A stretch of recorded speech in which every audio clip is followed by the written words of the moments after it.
வணக்கம் மக்களே. நகைச்சீட்டு நமக்கு லாபமா இல்லை நம்ம ஏமாற்றப்படுறோமா அப்படிங்கிற கேள்விக்கு தான் பதில். நண்பர் ஒருவர் இந்த மாதிரி நான் நகை சீட்டில் சேரலான்னு இருக்கிறேன், மாதம் நகை சீட்டில் சேர்றது பெஸ்ட்டா இல்லை நானே தனியாக பணத்தை சேர்த்து வச்சு கடைசியில் எனக்கு தேவைக்கு போய் நகை வாங்குறது பெஸ்ட்டா அப்படிங்கிற மாதிரி கேட்டார். அவருக்கு நான் நகைக்கடையில் என்னென்ன ஸ்கீம் இருக்குது, நகைக்கடைக்காரங்க நம்மளையே எப்படியெல்லாம் ட்ரிக்ஸ் பண்ணுறாங்க, செய்கூலினா என்ன, சேதாரணம்னா என்ன, இந்த நகை சீட்டு போகிறதுனால மட்டும்தான் நம்மளுக்கு செய்கூலி சேதாரத்தில் கழிக்கிறாங்களா இல்லை நீங்கள் மொத்தமாக வாங்குறதுனால கழிக்கிறாங்களா அப்படிங்கிற விரிவான விளக்கத்தை அவர்கிட்ட சொன்னேன். அதையவே நம்ம ஒரு வீடியோவாக பண்ணி உங்களுக்கு கொடுக்குறோம். தெளிவாக பாருங்கள். At the end of the video நான் உங்களுக்கு ஒரு எக்ஸல் சீட் தரேன். நீங்கள் எந்த ஒரு நகைச்சீட்டு போடுறனாலும் அந்த எக்ஸல் சீட்டில் உங்களுக்கு தேவையானதை ஃபில் பண்ணி அதில் வர லாபம் நஷ்ட கணக்கை போட்டு பார்த்துட்டு நீங்கள் நகைச்சீட்டில் பண்ணுறீங்களா இல்லையா அப்படிங்கிற முடிவை எடுங்க. அப்படியே நகைச்சீட்டு பண்ணுறதா இருந்தாலும் இந்த எக்ஸல் சீட்டு எந்த நகைச்சீட்டை எடுத்தால் பெட்டர் அப்படிங்கிற மாதிரி உங்களுக்கு ஒரு ப்ரீஃபான தகவல் சொல்லும். அதே மாதிரி இந்த நகைக்கடைக்காரங்களுக்கு நீங்கள் நகை சீட்டு போடுறதுனால என்னென்ன லாபம் அப்படிங்கிறதையும் நான் பார்க்கலாம்.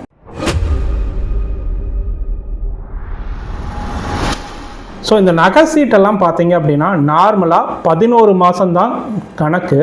ஸோ இந்த நகை சீட்டில் பேசிக்காக உங்களுக்கு ரெண்டு டைப்பு தான். ஒன்று பார்த்தீங்க அப்படின்னா மாதம் நீங்கள் ஒரு குறிப்பிட்ட அமௌண்ட் கட்டுறீங்க, 5000, 10,000, 2000, 3000, 1000 எவ்வளோ வேணால் கட்டலாம். அந்த ஸ்கீமை பொறுத்து நீங்கள் பண்ணலாம். ஸோ அதில் மாதம் கட்டிட்டு 11ஆவது மாதம் மொத்தமாக சேர்ந்த பணத்தை வச்சு அப்போது நகை விலை என்ன இருக்கோ அதை வாங்கிக்கலாம். ஸோ இது ஸ்கீம் 1. ஸ்கீம் 2 என்ன அப்படின்னா, நீங்கள் மாதம் கட்டுற பணத்துக்கு அப்போயே அந்த மாதம் எண்டில் அந்த நகை எவ்வளோ விலைக்கு விற்கிதோ அதுக்கு தகுந்த மாதிரி நீங்கள் நகையை கிராமாக வாங்கி வச்சுக்கலாம். ஸோ இதுதான் ஸ்கீம் 2. நான் ரெண்டையுமே ப்ரீஃபாக உங்களுக்கு எக்ஸ்பிளைன் பண்ணுறேன். ஒரு எக்ஸல் ஷீட் போட்டிருக்கிறேன். இந்த எக்ஸல் ஷீட்டை வீடியோ எண்டில் உங்களுக்கு ஷேரும் பண்ணுறேன்.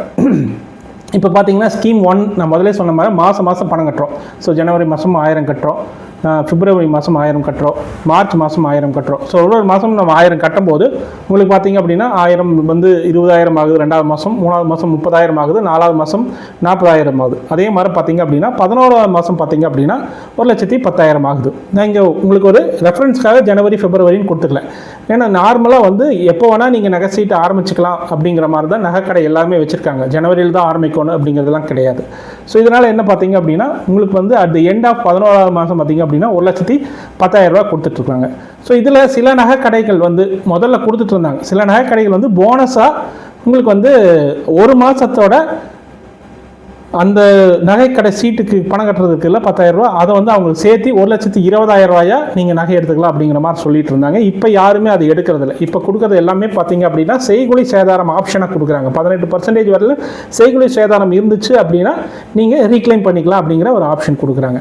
ஸோ பேசிக்காக இந்த ஸ்கீம் ரொம்ப ஈஸி.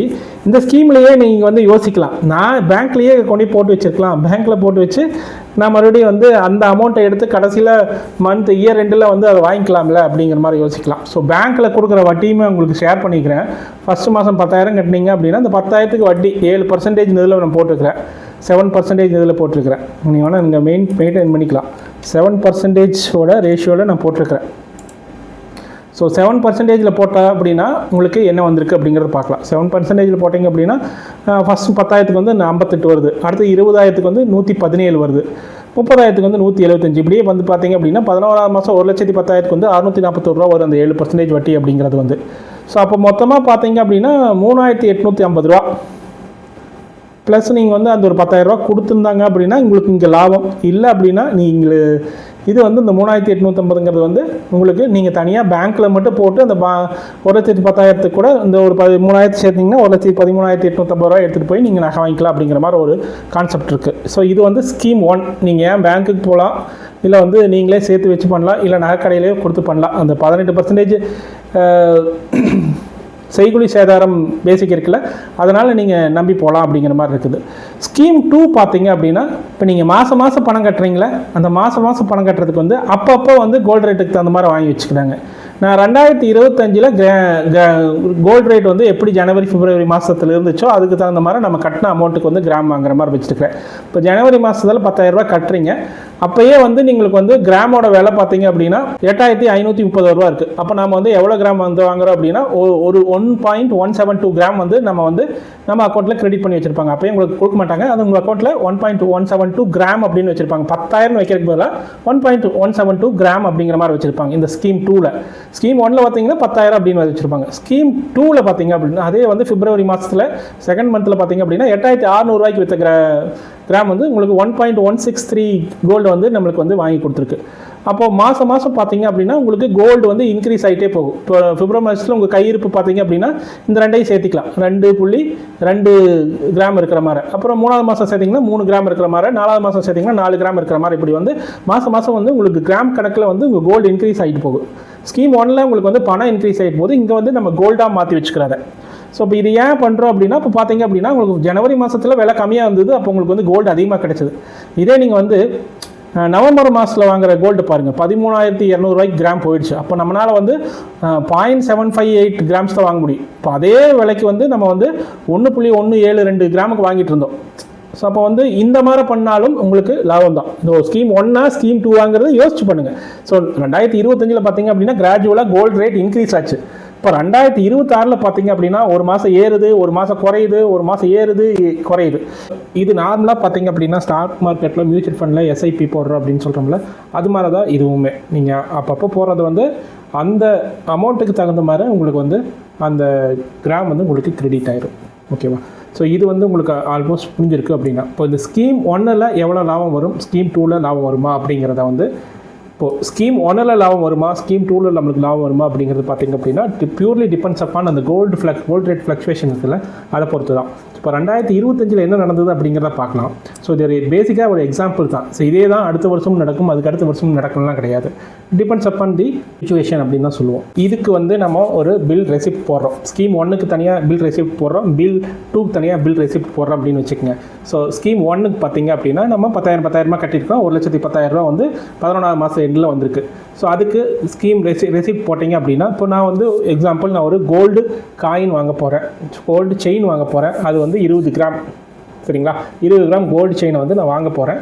இந்த 1,10,000 ரூபா ஸ்கீமில் நான் கட்டினதுக்கப்புறம் வாங்க போகிறேன் அப்படின்னு வச்சுக்கோங்க. ஸோ இப்போத்த ரேட் படி பார்த்தீங்க அப்படின்னா இன்றைக்கி இந்த வீடியோ எடுத்துகிட்டு இருக்கும்போது ரேட் பார்த்தீங்க அப்படின்னா ஒரு கிராம் வந்து 15,486 ரூபா வருது. அப்போ நான் 20 கிராம் வாங்குறேன் அப்படின்னா எனக்கு 3,09,720 ரூபா வருது.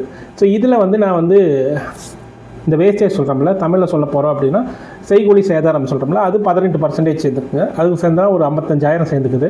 ஸோ அது மொத்தம் பார்த்தீங்க அப்படின்னா 3,65,470 ரூபா வருது. இதில் நீங்கள் ஜிஎஸ்டி 3% வேறு ஆட் பண்ணணும். ஸோ அதை ஆட் பண்ணிங்க அப்படின்னா ஜிஎஸ்டி 3% வந்து உங்களுக்கு 10,964 ரூபா வந்தது. மொத்தமாக பார்த்தீங்க அப்படின்னா 3,76,434 ரூபா வருது. ஸோ அப்போ பார்த்தீங்க அப்படின்னா நம்ம 1,10,000 ரூபா சேர்த்து வச்சுருக்கோம்ல, அதை கழிச்சிங்க அப்படின்னா நம்மளுக்கு இந்த 20 கிராம் செயின் எடுக்கிறதுக்கு 2,66,434 ரூபா ஸ்கீம் 1ல் வந்திருக்கு. ஸோ இதே வந்து நான் ஸ்கீம் 2ல் ஜாயின் பண்ணியிருந்தேன் அப்படின்னா என்ன ஆயிருக்கு, நான் வந்து இது கால்குலேஷன் எல்லாமே ஒன்று தான். இந்த 3% ஜிஎஸ்டி இது எல்லாமே போட்டு பார்த்தீங்க அப்படின்னா இந்த ஸ்கீமில் பார்த்தீங்க அப்படின்னா ஸ்கீம் ரெசிப்டில் நம்ம கால்குலேட் பண்ணும்போது என்ன இருக்குது அப்படின்னா இந்த 10.83 கிராம் தானே சேர்த்திருக்கோம். 11 மாதம் சேர்ந்து 10.8 கிராம் சேர்த்திருக்கோம். அந்த 10.8 கிராமுக்கு வந்து பார்த்தீங்க அப்படின்னா இப்போ ரேட்டு படி பார்த்தீங்க அப்படின்னா 1,67,326 ரூபா வருது. அப்போது டோட்டல் அமௌண்ட் அந்த கோல்டு செயின் 20 கிராமோட டோட்டல் அமௌண்ட்லேருந்து இந்த 1,67,000 ரூபாய் கழிச்சிட்டிங்க அப்படின்னா நம்மளுக்கு 2,09,108 ரூபா.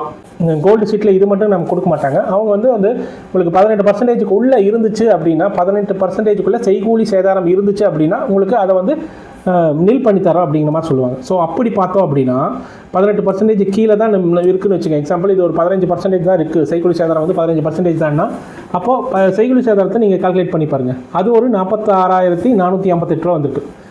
ஸோ அதையும் லெஸ் பண்ணாங்க அப்படின்னா உங்களுக்கு வந்து அதில் ரேட் குறையுது. ஸோ அப்போது நீங்கள் பார்த்தீங்க அப்படின்னா ஆல்மோஸ்ட் வந்து உங்களுக்கு வந்து 2,18,588 ரூபா தான் வந்து ஸ்கீம் 1ல் வருது. நான் இங்கே பண்ணும்போது இந்த ரெசிப்டில் வந்து உங்களுக்கு வந்து செய்கூலி சேதாரத்தை வந்து குறைக்கல, 18% போட்டிருந்தா இவ்வளவு அப்படின்னு. ஸோ 15% செய்கூலி சேதாரம் வந்து உங்களுக்கு ஃப்ரீ தராங்க அப்படின்னா உங்களுக்கு இந்த மாதிரி வருது. சிலது வந்து 18% தருவாங்க, ஃபுல்லாக வந்து உங்களுக்கு 18% கழிச்சு தரோம் அப்படிங்கிற மாதிரியும் கோல்டு சீட்டு தருவாங்க. செய்கூலி சேதாரத்தை கழிச்சு தரோம் அப்படிங்கிற மாதிரி. இப்போ 18% கழிச்சு மீதி எவ்வளோ வருதோ அதுக்கு நீங்கள் வந்து 3% ஜிஎஸ்டி போட்டு நெட் அமௌண்ட்டில் இதை அந்த 1,10,000 கழிச்சிங்க அப்படின்னா உங்களுக்கு என்ன வருது அதுதான். ஸோ இப்போ இந்த ஸ்கீமில் பார்த்தீங்க அப்படின்னா 2 லட்சத்தி, இந்த ஸ்கீம்லேயே நீங்கள் வந்து செய்கூலி சேதாரத்தை கழிக்காமல் இருந்தீங்க அப்படின்னா 2,66,000 வருது. செய்கூலி சேதாரத்தை கழிச்சிங்க அப்படின்னா உங்களுக்கு 2,18,000 தான் வருது ஸ்கீம் 1ல். இதே வந்து ஸ்கீம் 2ல் வந்தீங்க பார்த்தீங்கன்னா இன்னும் குறைய இருக்குது. ஏன்னா அப்படின்னா உங்களுக்கு நீங்கள் கிராமில் வாங்கி வச்சிருக்கனால அந்த கிராமோட விலை வந்து கிராமோட குவாலிட்டி வந்து அதிகமாக இருக்குது. அப்போ பார்த்தீங்க அப்படின்னா உங்களுக்கு வந்து 1,61,256 தான் வருது. இங்கே பார்த்தீங்க அப்படின்னா 2,18,000 வரும். ஒரு ஆல்மோஸ்ட் ஒரு 50,000 டிஃப்ரென்ஸ் வரும். நான் ஏற்கனவே சொன்ன மாதிரி தான், இதே மாதிரி 2025 நடந்த மாதிரியே 2026 நடக்குன்னு சொல்ல முடியாது. ஏன்னா விலை டிராஸ்டிக்காக ஏறிட்டே இருந்துச்சு. ஸோ இதுலேயுமே வந்து பார்த்தீங்க அப்படின்னா வந்து நான் எக்ஸ்ட்ரா கோல்டுக்கு போகிறேன் அப்படின்னா இப்போ நான் 20 கிராமுக்கு போல 40 கிராம் வாங்குறேன் அப்படின்னு வச்சுக்கோங்க. 40 கிராமில் ஒரு செயின் வாங்குறேன் அப்படின்னா ஸோ 40 கிராமுக்கு நீங்கள் கால்குலேட் பண்ணிக்கணும். நாம் போட்டதே வந்து என்ன அப்படின்னா 20 கிராமுக்கு தான் போட்டிருக்கிறோம். அப்படின்னா இந்த 20 கிராமுக்கு இந்த மட்டும் கழிச்சிட்டு உங்களுக்கு வந்து அந்த 20 கிராமுக்கோ இல்லை வந்து எவ்வளோ இருக்குதோ அதுக்கு மட்டும் கழிச்சிட்டு இது பண்ணுவாங்க. இப்போ 40 கிராம் அப்படின்னா ஸோ 40 கிராமோட ஹோல் விலை என்ன, அதில் நீங்கள் வந்து 1,10,000 கழிச்சிட்டு இது பண்ணுவீங்க. ஸோ இதே மாதிரி தான் நீங்கள் வந்து வச்சிருக்கிற கோல்டு அமௌண்ட்டில் என்ன அப்படிங்கிற அந்த 11 மாதத்தில் சேவ் பண்ண அமௌண்ட்டு மட்டும்தான் நீங்கள் வந்து கழிக்க முடியும். அதுக்கான செய்கூலி சேதாரத்தை மட்டும்தான் கழிக்க முடியும். புரியுங்களா? ஸோ அப்போ வந்து நீங்கள் வந்து ஒவ்வொரு தடவையும் இதை போட்டுட்டு பார்க்காம இருக்கிறக்காக நான் என்ன பண்ணியிருக்கேன் அப்படின்னா இந்த எக்ஸல் சீட்ஸை வந்து உங்களுக்கு டவுன்லோட் பண்ணுற மாதிரி ஒரு ஆப்ஷன் கொடுத்துருக்கேன். டிஸ்கிரிப்ஷன் போனீங்க அப்படின்னா இந்த எக்ஸல் சீட்டை எங்கேருந்து டவுன்லோட் பண்ணிக்கலாங்கிற ஆப்ஷன் வந்து இருக்கும். ஸோ நீங்கள் தொலைவி கண்டுபிடிச்சி இந்த எக்ஸல் சீட்டை டவுன்லோட் பண்ணிட்டீங்க அப்படின்னா நீங்கள் எப்போ வேணால் வந்து எந்த சீட்டு போகிறதா இருந்தாலும் இந்த எக்ஸல் ஷீட்டில் ஃபில் பண்ணிவிட்டு ஸ்கீம் 1ஆக இருந்தாலும் சரி ஸ்கீம் 2ஆக இருந்தாலும் சரி நீங்கள் இங்கே வந்து நான் 10,000 போட்டிருக்கிறேன், நீங்கள் 5,000 போட்டிருந்தீங்க அப்படின்னா 5,000 போடுங்க. ஸோ 5,000 போட்டிங்க அப்படின்னா ஆல்டர்னேட்டாக அது எல்லாமே சேஞ்ச் ஆகிக்கிற மாதிரி இருக்கும். ஸோ இதே மாதிரி நான் இந்த இடத்துல பேங்க் இன்ட்ரெஸ்ட் வந்து எப்பவுமே மாற போகிறதில்ல, அது ஒன்றும் பிரச்சனை இல்லை. இப்போ நீங்கள் வந்து இங்கே என்ன பண்ணணும் அப்படின்னா கோல்டு ரேட்டு ஸ்கீம் 2 எடுத்திருந்தீங்கன்னா கோல்டு ரேட்டை சேஞ்ச் பண்ணுற மாதிரி இருக்கும். ஸோ அக்கார்டிங் டு தட் அந்த கிரெடிட்டுங்கிறது வந்து அதுக்கு தகுந்த மாதிரி அதே மாறிக்கு. ஸோ அப்போ உங்களுக்கு புரியுதுன்னு நினைக்கிறேன். ஸோ இதெல்லாமே வந்து நான் ஃபார்முலா போட்டு எக்ஸல் ஷீட்டில் போட்டிருக்கிறதுனால என்ன ஆகும் அப்படின்னா நீங்கள் டைரெக்டாக சேஞ்ச் பண்ணிங்கனாவே நான் வந்து எனக்கு வந்து இப்போ 30 கிராம் வாங்குறேன் 40 கிராம் வாங்குறேன், அதில் எனக்கு வித்து வேஸ்டேஜ் வந்து இது டிஸ்கவுண்ட்டோடு கிடைக்குது அப்படின்னா அதுக்கு பர்சன்டேஜ் போட்டிங்க அப்படின்னா அதுக்கு தகுந்த மாதிரி மாறிக்கு. ஸோ அந்த மாதிரி தான் நாங்கள் க்ரியேட் பண்ணி வச்சுருக்கோம். இப்போ இந்த எக்ஸல் ஷீட் வந்து உங்களுக்கு நீங்கள் ஒரு கோல்டு சீட்டுக்கு போகிறீங்க அப்படின்னா இந்த எக்ஸல் சீட்டை வந்து ஒரு தடவை ஃபில் பண்ணி அதில் வர லாப நஷ்ட கணக்கு எல்லாமே பார்த்தீங்க அப்படின்னா உங்களுக்கே ஒரு ஐடியா தோணும். ஸோ இப்போது நீங்கள் வந்து ஸ்கீம் 1க்கு போகலாமா ஸ்கீம் 2க்கு போகலாமா இல்லை ரெண்டுமே எனக்கு வேண்டாம் நானே பேங்க்கில் சேர்த்து வச்சு வாங்கிக்கிறேன் அப்படிங்கிற மாதிரி இருந்தாலும் ஓகே. பியூர்லி டிபெண்ட்ஸ் அப்பான் ஒருத்தரோட இண்டிவிஜுவலோட கெப்பாசிட்டி பொறுத்து தான் இருக்குது. ஸோ கோல்டு சிட் ஃபண்டுக்கு போகிறீங்களா இல்லையா அப்படிங்கிறது வந்து உங்களுடைய கெப்பாசிட்டி பொறுத்து இருக்குது. இதில் கடைக்காரங்களுக்கு என்ன லாபம் அப்படின்னு பார்த்தீங்க அப்படின்னா கடைக்காரங்களுக்கு முன்கூட்டியே உங்களுக்கு அவங்க பணம் கிடைச்சிருது. ஸோ இது வந்து வித்தவுட் இன்ட்ரெஸ்ட்டில் அவங்களுக்கு பல்காக அமௌண்ட் கிடைக்கும். நீங்கள் போட்ட மாதிரியே ஒரு 100 பேர் போட்டிருந்தாங்க அப்படின்னா 100 பேர் 10,000 கொடுத்தாங்க அப்படின்னா ஒரு பல்கான அமௌண்ட் கிடைக்கும். அவங்க கோல்டு பாராக வாங்கி வச்சுக்கலாம் இல்லை வந்து கோல்டு கட்டியாக வாங்கி வச்சுக்கலாம். இது டிபெண்ட்ஸ் அவங்க வந்து எப்படி என்ன டைப் ஆஃப் இன்வெஸ்ட்மெண்ட் பண்ணுறாங்க அப்படிங்கிறது வந்து ஒவ்வொரு கடைக்காரங்களுக்கே மாறும். ஸோ இந்த மாதிரி பல்க் அமௌண்ட் கிடைக்கும் போது அவங்களுக்கு வட்டியில்லா கடன் மாதிரி கிடைச்சிருது.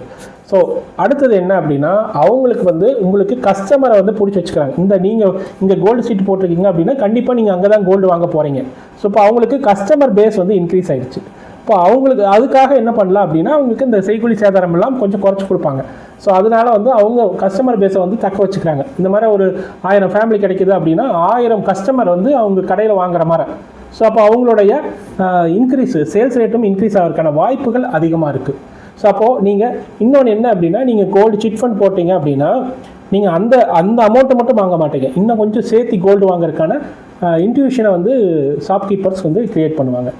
இதில் உங்களுக்கு என்ன லாபம் எஸ் அ கன்சியூமர் உங்களுக்கு என்ன லாபம் அப்படின்னு பார்த்தீங்க அப்படின்னா டிசிப்ளினாக நீங்கள் வந்து நான் கோல்டு தான் வாங்க போகிறேன் அப்படின்னா நீங்கள் வந்து இதுக்கு போகலாம். ஒரு கோல்டு சிட்டு மாதிரியோ இல்லை கோல்டு வந்து மாதம் வாங்கி வைக்கிற மாதிரியோ நீங்கள் போகலாம். ஒரு டிசிப்ளினாக இதை பண்ணுறதுக்கான வாய்ப்புகள் அதிகமாக இருக்குது. அதே மாதிரி பல்காக வாங்குறதுக்கான ஆப்பர்ச்சுனிட்டி வந்து ரொம்ப கம்மியாக இருக்குது. நான் வந்து மாதம் தான் சம்பளம் வாங்குறேன் அப்படின்னா இந்த டிசிப்ளினாக பண்ணுறதுக்கான வாய்ப்புகள் அதிகமாக இருக்குது. சில டைம் இந்த செய்கூலி சேதாரமெல்லாம் வந்து நீங்கள் கிடைக்கிற இப்போது பர்டிகுலர் பல்காக வாங்கும்போது கிடைக்காது.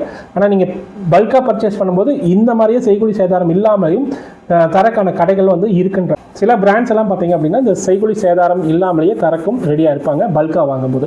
ஸோ இதையும் நீங்கள் மேட்சும் பண்ணி பார்த்துக்கலாம். நீங்கள் கோல்டு வாங்குறது அப்படிங்கிறது வந்து பார்த்தீங்க அப்படின்னா இப்போ நாம் வந்து 24 கேரட்டில் கோல்டு வாங்குறோமா இல்லை 22 கேரட்டில் வாங்குறோமா இல்லை 18 கேரட்டில் கோல்டு வாங்குறோமா அப்படிங்கிறத நிறைய பேருக்கு தெரியறதில்ல. முக்கால்வாசி கோல்டு நாம் வாங்குறது எல்லாமே பார்த்தீங்க அப்படின்னா 22 கேரட் கோல்டு தான். அதாவது 91.6% பியூர் தான். 100% பியூர் வந்து 24 கேரட் தான். 24 கேரட் தங்கம் தான் வந்து 100% பியூர். அதுலேயே வந்து உங்களுக்கு 91.6% பியூர் தான் வந்து 22 கேரட் பங்கு. ஏன் அந்த வந்து 91.6 கேரட் அப்படிங்கிறாங்க, 91.6 அப்படிங்கிறது வந்து பார்த்தீங்கன்னா 916 சொல்கிறோம்ல, அந்த கோல்டு ஏன் அப்படின்னு பார்த்தீங்க அப்படின்னா இந்த 100% பியூரான 24 கேரட் இருக்குல்ல, அதில் வெயிட்டே இருக்காது. ஸோ அப்போது நீங்கள் இந்த ஆர்னமெண்ட்டில் வெயிட் சேர்த்துறதுக்காக சில உலோகங்களை வந்து சேர்த்து உங்களுக்கு அந்த 8% இருக்குல்ல, 91.6%லேருந்து இந்த 8.4% சேர்த்துனீங்க அப்படின்னா 100% ஆகும். அந்த 8.4% வந்து நிறைய உலோகங்கள்லாம் சேர்த்து அதோட வெயிட்டை கூட்டி கோல்டு வந்து தரத்தை வந்து ரொம்ப குறைக்காமல் பார்த்துக்கிறதுக்காக இந்த 8% உலோகங்களை சேர்த்துவாங்க. ஸோ அதுதான் வந்து 22 கேரட்டுங்கிறது. சிலர் வந்து 80 கேரட்டுக்குமே போவாங்க. இந்த 80% கேரட்டுங்கிறது வந்து உங்களுக்கே தெரியாமல் சில நகைக்கடைகள் வந்து உங்களுக்கு விற்றுருவாங்க. அப்போ நீங்கள் வந்து கேட்க வேண்டிய முக்கியமான என்ன அப்படின்னா வந்து என்னுடைய கோல்டு வந்து 22 கேரட்டா, 24 கேரட்டா, இல்லை 18 கேரட்டா அப்படிங்கிற மாதிரி தெரியுங்க. இப்போல்லாம் மெஷின்ஸ் வந்துருச்சு. அந்த மெஷின்ஸே வந்து அதோட குவாலிட்டியை கண்டுபிடிச்சி சொல்லிடும். இல்லை அப்படின்னா சீல் வச்சுருப்பாங்க, 916 அப்படிங்கிற மாதிரி அந்த ஹால்மார்க் சீல் வச்சுருப்பாங்க. அந்த 916 இருந்ததுனாவே வந்து உங்களுக்கு 22 கேரட்னு அர்த்தம். ஸோ இந்த மாதிரி நிறையா தகவலை வந்து நம்ம அப்கமிங் வீடியோஸில் உங்களுக்கு ஷேர் பண்ண போகிறோம். ஸோ அதனால் மறக்காமல் நம்ம சேனலை சப்ஸ்கிரைப் பண்ணி வச்சுக்கோங்க. நம்ம சேனலை சார்ந்து ஒரு வாட்ஸ்அப் குழுவும் வச்சுருக்கோம். அந்த வாட்ஸ்அப் சேனலோட லிங்க்கையும் வந்து டிஸ்கிரிப்ஷன் ஆட் பண்ணிக்கிறோம். மறக்காமல் அதையும் சப்ஸ்கிரைப் பண்ணி வச்சுக்கோங்க. இந்த வீடியோ பிடிச்சிருந்தா அப்படின்னா லைக் பண்ணிக்கோங்க, உங்கள் ஃப்ரெண்ட்ஸ் அண்ட் ஃபேமிலிக்கு ஷேர் பண்ணுங்கள். நம்மளுக்கு ஏதாச்சும் கான்ட்ரிபியூட் பண்ணணும்னு நினச்சிங்க அப்படின்னா ஜாயின் பட்டன் இருக்கும், ஜாயின் சேர்ந்து நம்மளுக்கு கான்ட்ரிபியூட் பண்ணுங்கள். மறக்காமல் நம்ம சேனலை சப்ஸ்கிரைப் பண்ணி வச்சுக்கோங்க. மீண்டும் நல்ல ஒரு வீடியோவில் சந்திப்போம். நன்றி, வணக்கம்.